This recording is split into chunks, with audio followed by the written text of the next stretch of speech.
Hello, everybody, and welcome to the REDX podcast. My name is Andrew Swenson, an unfamiliar face maybe to some of you. All our other hosts were out of the office today, so I decided to jump in. Usually I'm behind the scenes, running, making the video look pretty, but I'm gonna be here talking with y'all today and talking with our guest, Guy Migues from Louisiana, the Acadiana Lafayette market. He's here. We've had Guy on the podcast before. He's watching. He's one of my favorite guests because he's been in the industry for about a year. A year last week, right, Guy? 1 year last week. That's right. 1 year last week. So within his first year of being in the real estate industry, he has just made a killing. He was selling for sell by owners like a ninja. He was rocking his market. We had him on the show, and he really impressed a lot of people. So we brought him back today to kind of show everyone what he's been doing since then. After our last show with For Sale by Owners, we talked Guy, we kind of convinced him into trying a couple of the lead types. We talked him into some expireds, we talked him into some for rent by owners, and he's been trying those out and having some crazy success. So we're here today to talk about the success he's been having with those other lead types and some of his plans for the future. So Guy, how you doing today? Good, man. Good. Happy to be with y'all. Awesome. Well, we're glad to have you. For those of you joining us on Facebook and YouTube or on our website, remember this is a participatory event, so please chat in, send us your questions, let us know what you want to learn from Guy. If you have any questions for him about what he's doing in his market, we'll take a look at those questions and pass them along and make sure we get Guy to answer some of those for you. So to get going, Guy, why don't you just tell us, for those of the audience members who haven't seen you before, go ahead and tell us a little bit about where you came from, what you're doing, how long you've been in the industry, and kind of your strategy there. Yeah, well, I started. All started back. No, I'm just kidding. I have about a year. I just made my first year in real estate. I do a lot of for sale by owners. I didn't really have any resources at the beginning, so I had to be resourceful. So started doing a lot of for sale by owners, and really fell in love with those people. And really, what I'm here for today is to publicly apologize, because on the last podcast, I was like, man, no, I don't do expired. They're grumpy, this, that, and the other. I apologize. Y'all were right. Everyone should be trying expired. They're not grumpy. They're just like normal people. So yeah, it's been going good. That's awesome, man. That's great to hear. And we're excited to have you back. Like I said, because you've only been in the industry for a year. About a week ago is what you told me. And the fact that you immediately started crushing it with for sale by owners, and then you kind of pivoted when we talked you into these other lead types, and you've been having some great success with that. We're here to kind of put you in front of other agents who are in your shoes, right? They maybe have been in the industry for less than 3 years, and they're trying to find which leads work best for them and which ones to try out, and so yeah, we're excited to have you again. For everyone joining, chatting your questions, chatting your comments. We see Mike there. Hey, Mike Gerard, a good buddy of Guy's, good friend of REDX's here, and so yeah, welcome everyone. So Guy, let's jump right in. Hey, what's up? Hey, I don't want to interrupt you. Please do. But before we get started, I want to know something. Yeah. I need to know. I want to. I've been working Expires for about a month.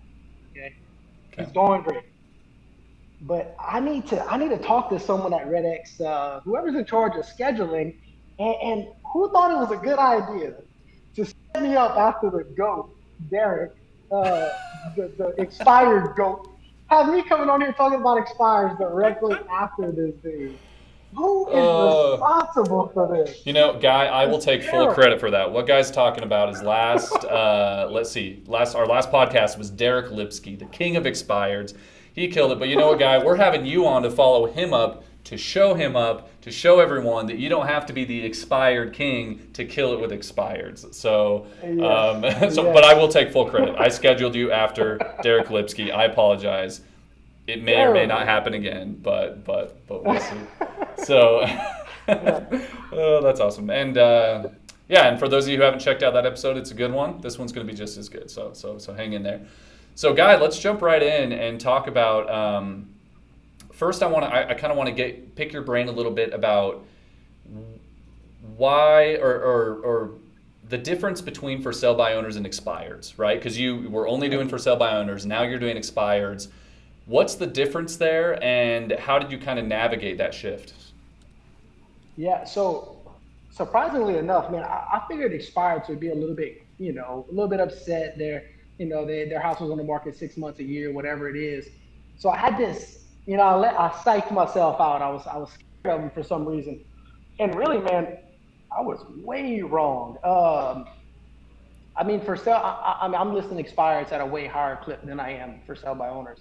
Um, I find the difference is you get different objections with expires than you do it for sale by owners. Sell by owners, they think they're going to get it done themselves. So, they don't want to do the commission. They don't see our worth, and so on and so forth. With expires, they've already agreed to everything. Right. They've agreed to everything. They're okay with the marketing. They understand everything that's going to happen. They're okay with the commission most of the time. Um, so I find they're a little closer than for sale by owners. And really, a lot of times I mean, the reason a property doesn't sell, some properties are just going to expire. If they're marketed right, if they're priced right, there's still going to be some that slip through the cracks. So those are a different situation. But a lot of times what I'm finding with my clients, I mean, I'm having to lower their prices significantly usually. So you're either dealing with ones that, have cell phone pictures where you can see the agent in the bathroom mirror taking their pictures. Yep. You have that level. Or you have some that are just overpriced from people buying listings pretty much. Right. Hey, look, what do you want listed for? I'll take it. A lot of times it's one of those two. And as long as you tell the truth, you show the evidence, and you show something different than what their last agent did, it's a pretty easy thing to get, Yeah, so kind of a different set of objections, or a shift in objections, but not necessarily for the bad. Because you're right, a lot of people say, especially new expireds, they're kind of grumpy, they're mad at their last agent, they're upset that their home didn't sell. They're definitely volatile, a little bit emotional. And so when you call them and you get this a lot, you're the 87th caller, leave me alone. A lot of people get turned off by that. And with for sale by owners, they have their own set of problems with, like you said, they think they know what they're doing. They've got, they want to get a certain price for their home. They don't want to pay a commission. So the objections shift a little bit there. Right. So what part of that surprised you most, and I guess what really inspired you to keep going with expireds? So whenever I first picked up the expired script and I first got into expireds, we didn't have a whole lot of new expireds in our MLS. We're in a little bit of a different market where not a lot expired, but whenever I got on, it was a lot of old expireds. I'm talking 3 months, 4 months. And man, I called them up. It's like that wave of agents that harassed them, the day after they expired or whatever. Right. That was done. You don't get that, oh, where the heck were you whenever my house is on the market? I haven't been told that one time. And that's what I was scared of. Right. I was like, well, I don't know. I was out working for other people, Totally. So I've been having a lot of success with some of the older expireds, 3 months plus. And it's a lot of them are still ready. They just want to be reminded of what they were doing. Hey, why were you guys selling? Is that still alive? And would you like me to help you do that? Right, that makes sense. So you're saying that you found your niche in old expireds. Do you still work new expireds? Man, so it's only been like a month and a half. Mm-hmm. I've called some new expireds for sure. I don't know. I'm not sure if I listed any, but I have a pretty full pipeline. I'm sure they have a few in there. But mainly it's from older expireds. I mean, I listed one the other day that was 2 years old. Wow. So you're going way back. You're going way back. Yeah. Hey, look, are y'all still selling it? Or y'all still want to sell or what? Because look, it's a completely different time right now. Yeah. We have interest rates really low in our market. There's the supply and demand. There's not a whole lot of supply and a lot of demand. So it's easy to call them and present them with those facts and say, hey, look, if you guys still want to roll, let's take a look at it, you know? Right. Totally. And I think that that's an important niche for people to explore in their market, right? It may not be right for every market, but if you go back, whether it's 2, 3, 6, 9, 12, even 18 to 24 to 36 months back, right? 2 or 3 years back, Yeah. these are people who they tried to sell their home expired, they probably got bombarded by calls the day after it expired, Yeah. and maybe that left a bad taste in their mouth, and who knows though, maybe they still want to move, maybe they still just need that little bit of extra push. How much do you really have to push them, or what does that conversation sound like to actually get them to list with you? So what I do is, I'll ask them, hey, look, I saw your house. I saw you trying to sell your house a while back. Did you guys end up selling it, or what's the story there? And then they'll start telling you what's happening. Mm-hmm. And I find so asking them that question, they'll start to expand a little bit on what happened, and then you could ask them, well, what do you think stopped it from selling? And then they'll start going in there. So you're gathering intelligence. A lot of times, the agent didn't do their job. It was a bad time. Good news, I could fix both of those. Mm-hmm. So it's a good time, and I'm not a bad agent. So that's really the two that you could possibly get. And it's a good time, and I'm not a bad agent. So from there, it's just finding out if they still want to move. Hey, look, have you guys, have y'all given up on that goal of moving? Right. And if they haven't, they'll say no. But I mean, it's kind of a hard question to say yeah, we gave up. It kind of puts them in a bit of a spot where no one wants to give up. So if it's still alive, you can start really getting into some good conversations at that point. Now, of course, sometimes situations change if you go that far back. But I mean, if you have that lead source available, you have the expires available, you might as well call and find out.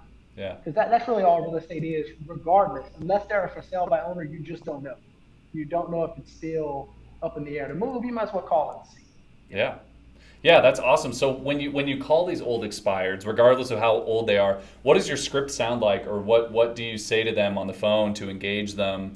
Because I think a lot of agents, and we've been talking about this a lot recently on the podcast, is they want to avoid this commission breath, right? They hate, we don't want to come in hot. We don't want to be like, hey, it's obvious that I'm trying to, help you sell your home. I want your business. I want your business.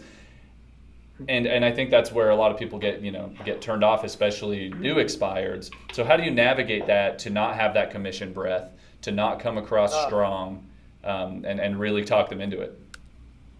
Yeah, so I think there's a fundamental shift that needs to happen, and you need to not have commission breath. Right. You can't look at folks like a paycheck. They're gonna feel that. Now, my script is a version of the Yes Master script. So it's again, it's hey, what's the story? Did it sell? Now, of course, I know it didn't sell. I checked it. So I am playing a little bit stupid, but I just want to get them to, hey, tell me what happened. Right. So hey, what's the story? Did it expire? And have you guys given up? That's really the gist of the script. Is finding out, is moving still available? If you guys would like to, if you guys would still like to make that move, is that something that I can help you with? Right. And I find old expires are really willing to have that conversation because their guard is way down. At this point, I'm just someone calling, talking to them. And Ricky Carruth always said, talk to people like, like they're your friend or your cousin or whatever. And I believe in that for sure. I don't put them up on a pedestal. I just call and talk to them. I do a good job. I have a good service. And if you still want to move, I'll make that happen for you. That's great, and I love that because we hear that a lot with where people say when you work your sphere of influence, your friends, your family, your past clients, their friends and family, right? When you work your sphere of influence, you're not going to call your aunt or your mom or your cousin and say, hey, I want to sell a house. You're going to call them and catch up. You're going to treat them like a human. You're going to nurture that positive relationship. And then when they ask you questions, yeah, you can bring it into real estate. You can do, but it sounds like you're kind of treating these old expireds as if they're your sphere of influence. Is that fair to say? Yeah, for sure. So everyone's really your sphere of influence. I'm in a small town. I mean, man, These are my people. These are Yeah. my people. Why am I going to talk to my people any type of way? This is what I always tell people. You know, if I'm in a room with and we're talking to agents about cold calling and being nervous about the seller, man, look at this guy. Are you nervous to talk to him right now? No. Okay, yeah, he's just a nice guy, right? Now, if you put a for sale by owner sign in his front yard, you freak out. Right. That makes no sense. It makes no sense at all. Just talk to him. What is the worst thing that's going to happen if you call any type of lead source? The worst thing that's going to happen is exactly what's happening right now. They're not going to use you. Yeah. That's it. Worst case. There's nothing else they can do other than use you. So you're starting off ahead of the game because you're already there. You're already at zero. Every day be at zero and just look for someone to help every day. That's fantastic. Regardless of the lead. Yeah. That's awesome. And it sounds like you're approaching it from like, if I don't try at all, I've failed. I can try and fail, Oh, and then I learn a absolutely. lesson, or I can not try at all, and I still fail, and I haven't learned a lesson. Absolutely. Old expired for rent by owner, for sale by owner. As long as you're making the calls, as long as you're making the calls and asking the question and trying to help them, man, you're winning. You're winning. So, but the only day you're losing is the days you don't call. Yeah. You know, here in the last week, I think I listed one house because of Mike Gerard. I'm blaming this guy. He, I started, working on some of his stuff. So for the last 2 weeks, I've been putting all that in place. And look, I'm not a tech person. I've been putting ads on things like, hey, I'm hiring whoever. You know how Yeah. to do tech stuff? Come on, come work with me. But no one's responded, so I've been having to do that stuff myself. Uh, so I mean, I've been upset the last 2 weeks. I only listed one property. So, and it was an expired. Um, so my input is reflecting my output. I made Hmm. one day of calls. I got one listing in the last 2 weeks, rightfully so. Yeah. So really it's just in getting over that fear of losing the commission breath and calling whoever, old expired, new expired, as long as you're calling with good intentions, it should be relatively easy, man. I don't really have bad calls, to say the truth. I think I've been cussed out one time. That was it. That That's, wasn't bad. I mean, that's nothing. You ask most agents and they get cussed No, out daily. You just must have a great neighborhood, man. You must have a great community. no. Hey, you know why those cats get cursed out? What's up? Because because a lot of people approach real estate, they don't approach it like a professional. Mm. So here's whenever they're working on their script. It's whenever they're live with a client, Right. with a lead or whatever. And that's game time. That's game time. You need to be on at that point. You should be practicing for hours a day. Yeah. So even if I'm not making calls, I'm still going over my scripts. I'm still handling objections in my head. I'm still staying sharp. Um, so they don't practice, and then the first time they see the script is when they're making calls. Yeah, it's gonna go bad for you. You're gonna get smoked. But if you relax, you talk to them like normal people, and you know what you're gonna say. You treat your business like be a professional whenever you call folks. Yeah. Man, it's real hard to get fussed at. And that Yeah. lady that cussed me out, I called her back the following week. I was like, hey, this is Guy. You told me to call you back this week. You were busy last time we talked. Oh, hey, yeah, I remember. So it was a friendly conversation. You had a good conversation with her. Yeah, yeah. She told me about her Disney trip, everything. That's So awesome. Dude, that's really the worst that's gonna happen. you should get a folder set up in Vortex of like people who cussed me out follow up. Right? Like just Oh call them yeah, for back, see sure. if they're still pissed off, like whatever it is. That's fantastic. So Hmm. we've actually got a couple questions coming in. We have a question from Amanda Smith. Amanda is a regular listener. She's here every day. We love seeing from and hearing from Amanda. She asks, "What strategies do you use to get the sellers to understand that they're overpriced besides comps?" So that's I have never in my 1 year, so all 40 some listings, I have never got pushback on list price. Never, not one time. Because here's what you do. My broker does an awesome job. I mean, that's one of the reasons that drew me to Dream Home. Uh, the guy is a pricing guru. He's phenomenal at pricing real estate. And if you go in there, so obviously what they didn't work. Okay, let's say their marketing, everything like that's right. Everything's good. Pictures are good agent, fine. But the price is off. A lot of agents will take a listing to get buyers knowing that the price is off. I don't do that. I'm not taking it if it isn't priced right. I don't want any expires. Yeah. But anyway, what I do is I comp it out. I pull up some that sold, some that's listed, and then some that expired, including their listing. Right. And if you could find apples to apples comps, and you present them in a way, you walk them down the comp. Hey, make them. Hey, look what it sold for. Look at the square footage. Look at the pictures. It's nice, right? Mm-hmm. You show them the reality. At the end, after I'm done presenting my comps, I'll tell them, look, what realistically do you think, after looking at this evidence, should we list your property for? Right. 9 times out of 10, their number is right within the range that I pulled, because it's logic. You can't If you can't explain why your home's worth so much more compared to these comparables, then you're burying your head in the sand. You're just going to expire again, and not the right person for you. I gotcha. Yeah. Um, So to kind of get to Amanda's question is she's saying, okay, well, what besides comps can you do? And your answer is just go with the comps, but rather than replacing them with something else and not using comps, you really dig in and prove why those comps matter. you prove it, and Yeah. and so I don't. I've never ran into a point where a potential listing push back on comps if they're apples to apples. Right. So I think the only reason that someone would push back on that and using those to compare is if they're not apples to apples and you didn't do a good job of pulling legit comps. So I mean, I would just ask them. So where's your evidence to justify this price? If this evidence isn't good enough, show me something to change my mind with that, because this is what we have. This is what we have to work with. Don't you see the price? Yeah. Um, I mean, to me, what you want to do also is separate your opinion from the price altogether. It's not my price. It's not your price. It's the market. The market dictates the price, and your price didn't work for 6 months or a year. I gotcha.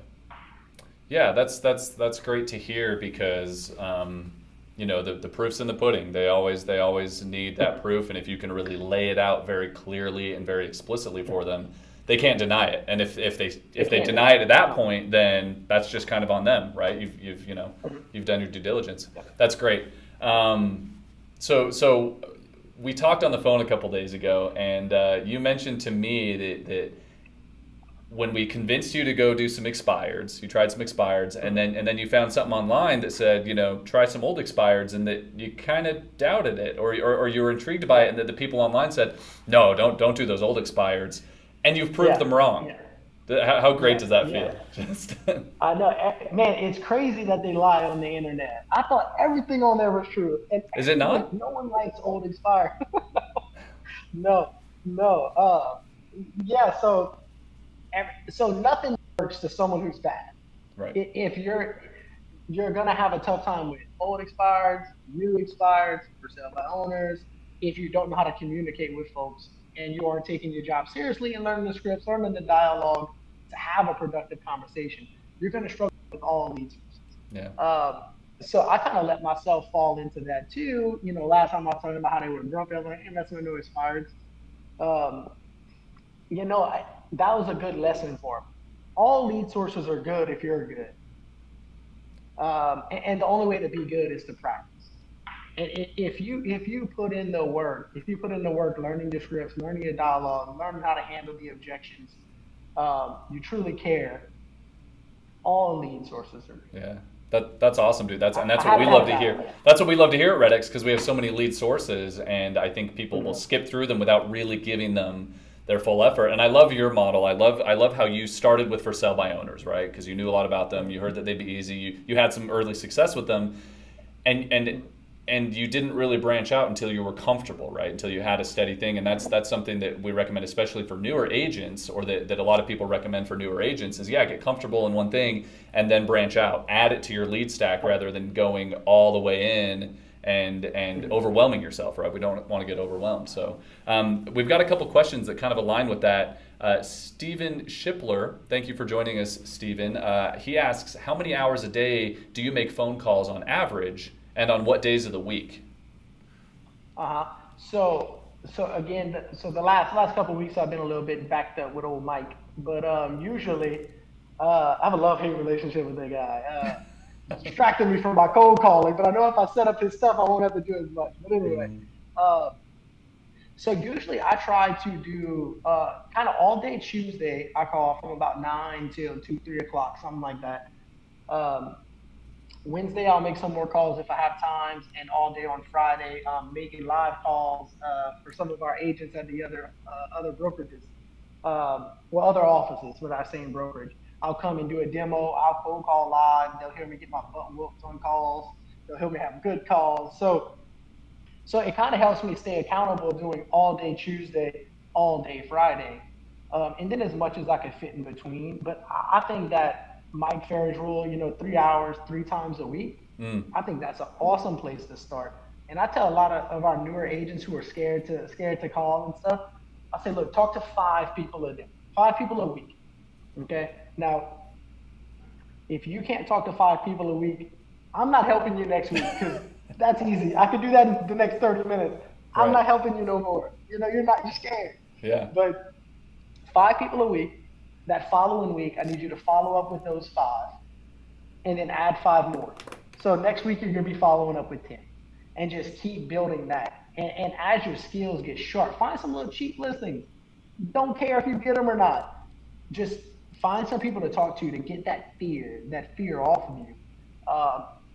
And man, I still get nervous. I still get nervous whenever I call. And I call all the time because every call is different. It's a lot the same, but it's still different. Yeah. So I'll get nervous. But you get nervous, you better get it done anyway. If not, you're going to be broke. Yeah. Yeah, and you mentioned the fear there. I think that's a huge thing for a ton of agents is like, I'm just afraid to call. It makes me nervous. I don't like getting yet. Whatever it is, they're kind of in their own head about why they're not calling. What would you recommend to get over that? Because just now you said like if you're too scared to call, whatever. But like you also said that you've been there. So what advice do you have to overcome that fear and just do it? Yeah. So I'm super. I think you need to figure out your why. And I know that seems ridiculous, but man. I got a wife and kids at home. The fear of them struggling and hurting for anything is so much worse than anything a for sale by owner or an expired can say. Genuinely, there's nothing these people can do to me. Nothing. But if I let my family down, that's going to do a lot. Yeah. So if you don't have a big sphere of influence, you don't have all this money to buy leads, and I tell you what, you better figure out something that scares you more than some angry stranger. Yeah. You better just do it. Because if not, the business ain't coming. I think there's a 90% turnover rate in this business. Mm-hmm. And what does that hump look like? How let that hurt. Yeah, I hear you. And how long did it take for you, or how long does it take you, if you still get afraid, to get over that hurdle every day, every week, or early on in your career? Like this. I dial into the storm, and I do 3, 2, 1, boom, and we're rolling. Fear's We're rolling. gone. We're on 3, 2, 1 dial. And just go. Yeah. I may have even got that from one of these podcasts. But it's just getting that first one out the way and realizing that there's nothing they could do to you other than hire you. They're either going to hire you or you're in the same boat you're in. Expired, for rent by owner, for sale by owner. Yeah, totally.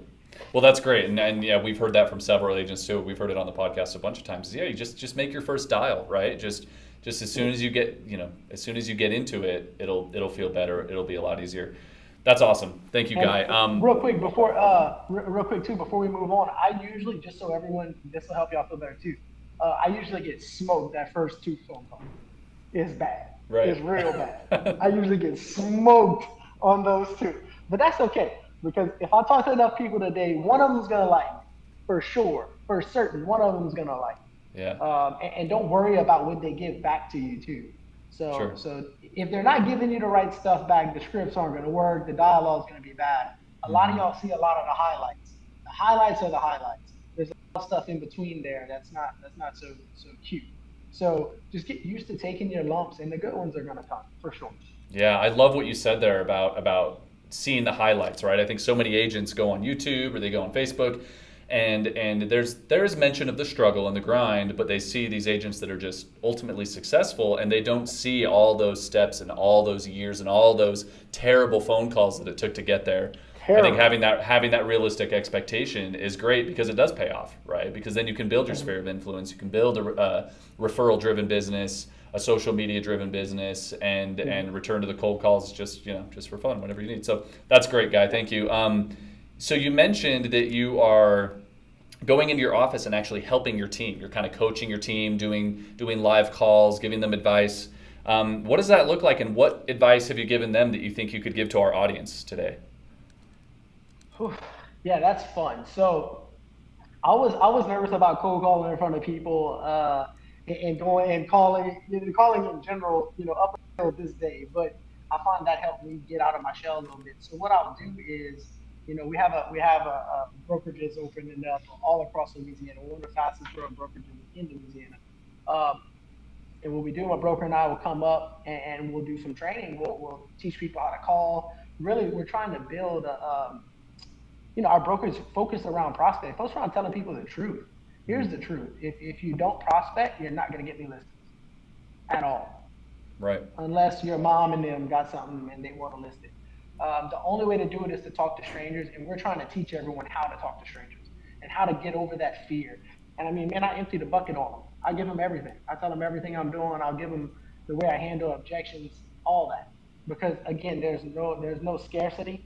There's nothing anyone can do to take any business from you. Some people are going to like you. Some people are going to like someone else. But I do think that it's good to give. It's good to give, and you get what you give. So if I can help the agents around me grow and come up to a higher level, I'm here for that. That's awesome, and that's why you're on the show today, because you're here to help other agents. Help other agents learn and grow. We love that. So, Guy, let's shift gears a little bit. We spent most of this podcast talking about how expireds and old expireds and how you've been succeeding with them. You've also been doing some for rent by owners, if I'm correct. Mm-hmm. Could you tell us a little bit about that? Same thing, the learning curve, the kind of success you've been having, and how you prospect them? Yeah. So I'm not sure if I'm right on any of this stuff, y'all. So this is just my opinion on things. For rent by owners, I kind of approach them like buyers. So I'm really not looking at, I know I have a for rent by owner guy that comes on. I need to watch this podcast. Mm-hmm. But I'll call them up and say, hey, look, anything I can do to help you, and ask them, get some information about the house. Look, I always know people who are looking to rent. They don't have good credit. They need to rent something. I'll be happy to kick them your way. And I really would. And then I'll just ask them, what are you looking for on your next property? Mm. I'll go down, I'll put them on, they'll start getting my emails. I'll start sending them properties, and I kind of go at them that way. So for rent by owners to me is a buyer source. Yeah. Now, from what I understand, investors aren't too loyal, so I'm not canceling my expires and my FSBOs or my geo leads to just work for rent by owners. But again, I'm talking to people about real estate. I've ran into people that I used to be in the oil field with that are investors now. I know those people are maybe give me a holler if they need something. But look, if I need my contacts, if I need to get some contacts for the day, I'm having a bad day on calls, I might pick up and start talking to some for rent by owners or some geo leads, just to kind of pass the time, talk to some people about real estate, and not get smashed by FSBOs or expires. That's great. So it's more of adding them to like a slow drip campaign almost, right? Rather than going for the throat and being like, do you want to unload a property, or you're ready to buy new properties? You just kind of add them to your sphere, right? You add them to your sphere and then slowly say, well, something's for sale. Here's what I've got going on. And they always know that you're there to help them. That's awesome. Yep. I think that's a great way. That's a great kind of long-term plan for rent by owners that I think a lot of agents can try out and really benefit from. That's awesome. Thank you, Guy. So the whole point of today's show has been, what has Guy done since the last time he's been on? He's tried a bunch of new leads. He's found a lot of new success trying these new things. And the last thing I want to talk about today is what you've already mentioned a little bit of, is your social media strategy with Mike Gerard. And he's been helping you. We saw him pop into the chat. I hope he's still watching. Give us a holler if you're still watching, Mike. we've had a couple podcasts with Mike in the past where he talks about his social media strategy. How is he helping you, and how have you ramped up some of your social media to create some attention there? Yeah. So what happened since we last talked? So I finished up my year last week. I made a business Facebook page. I don't post any memes on it, none of that. So I'm official like a whistle now on social media. Uh, and then I looked up. So I caught some of Mike's podcast on here with old boy from Texas, Racer. Yep. Racer, and he said something. He said if your something like if your strategy is putting it on the MLS, you have no business taking the listing. I was like, shut up, Racer. Yeah, I have business taking the listing. I'm gonna price that thing right and sell it. But it's really true. It's really, really true. And I think that's gonna separate most agents, and it's just another skill. Yeah. It's adding something to your tool bag, and I think Mike gives a lot of value in his copy, a lot of value in his strategy, especially for someone like me who knows nothing about it.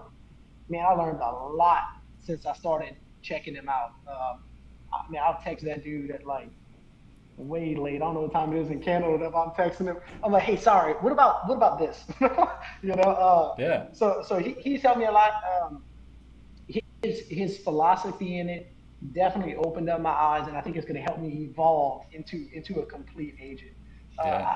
I don't know if people know this here, but I've been doing Brazilian Jiu-Jitsu since I was probably 17, 18, brown belt in Jiu-Jitsu. And what you don't want to be is one-dimensional. You don't want to have just one thing. You don't want to be good at one move or anything like that. You want to be well-rounded. You need to be able to go from takedown, position, submission. You need to have all those tools. So the more tools you can add in, the better off you are. So if you're good at listings, man, you better start getting good at marketing to where you can leverage those things. And then if you're good at those, you better get good with buyers too, because you'll probably get some of those. So I'm just trying to add things to my tool belt and try to take that next step up. That's awesome. And we've talked to Mike a lot about his social media strategy, and he's all about your personality, right? Get your personality out there, show the community who you are, show the community that you're authentic. And if you can do that, then you're going to be top of mind when they need an agent or when they need, when they need help with anything real estate related. And Guy, I've got to tell you, you've got a great... I'm about to start strangling realtors. Well, I've got to tell you, Guy, you've got that personality, right? Like the Racer has it, you've got it. It's that friendly, warm, welcoming. Like you said earlier, you're here to help. You're not here to collect a check, and I think that shows. So have you done any videos or started anything like that, or are you just right now bare bones? You got your Facebook, you got your Instagram, you got your website. Now you only move on up. Yes. So we got the website, we got the Facebook. I've got marketing in place for all my listing, and look, some results. You can't you can't get cheaper leads than if you leverage my stuff. Yeah. And the video thing is coming. It's coming. I'm close. I have two. I have this one and my other podcast. So we doing it. That's the plan. Dude, that's awesome. And I love this because I want to remind everyone who's watching that this has only happened in the last year and a week. You hit your year mark last week, and you've already expanded your lead stack. You're already calling new leads. You're trying new stuff. You're expanding your social media. What we're going to do, Guy, is a couple months from now, we're going to have you back on the podcast to talk about your success with your new social media, okay? So I'm challenging you to get out there, make some videos, make some awesome posts, maybe a couple memes if you're into that. I don't know. That's up to you. But yeah, let's get you back on to talk about that and just get some updates if you're open to that. That'd be sweet. So Guy, in our last few minutes here, I want to kind of ask you if there's any more advice or anything else you want to say to agents out there who are maybe in your shoes. They might be newer, they might be looking to expand their lead stack. Any advice you have for them before we wrap up here? Yeah. So for newer agents, any agents. I advise. Yeah. Well. Yeah. If you're. Yeah. For sure. Well, what I advise is that you educate yourself. You get people around you that are going to help you, and then you fake it till you make it. I mean, confidence comes off for sure. People can feel that you're confident, and no one wants to work with someone who's timid. So what I advise is find something that makes you feel good, work on that, and then use that to help elevate your confidence and really put yourself out there, make the calls, and just you know try it, just start. Because look, if you don't work on what you want, what you don't want is going to be automatic. That's coming. Um, so what I advise is that find out what's the reason you're working today, and let that motivate you to make the calls. And Right. if you don't have a big sphere, you haven't been doing this for 10 years and have referrals coming all over the place, you better get to work.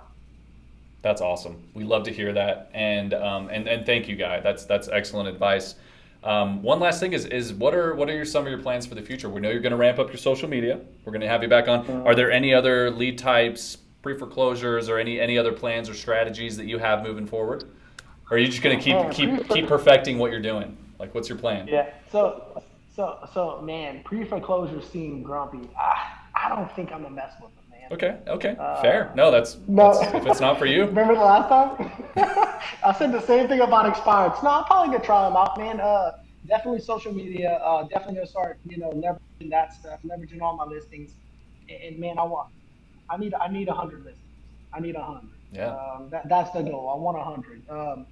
So that's the plan. The plan is to really start ramping up my prospecting even more, um, helping the agents in my office grow and develop and become a full no holes in my game. I'll be good with buyers, listings, and marketing. That's the goal. That's awesome. Can we expect some coaching from you in the near future? Or no, I'm just kidding. If But I you're can already figure out a you're charge for it, I'm doing it. perfect. That's a good way to look at it. Well, Guy, again, thank you so much for being on the show today. We've had a great time, great conversation. Some key takeaways is branch out when you feel like you're ready. Accept the challenge of maybe trying a new lead type, trying something that you haven't tried before, and take a page out of Guy's book here and challenge yourself and you'll find success.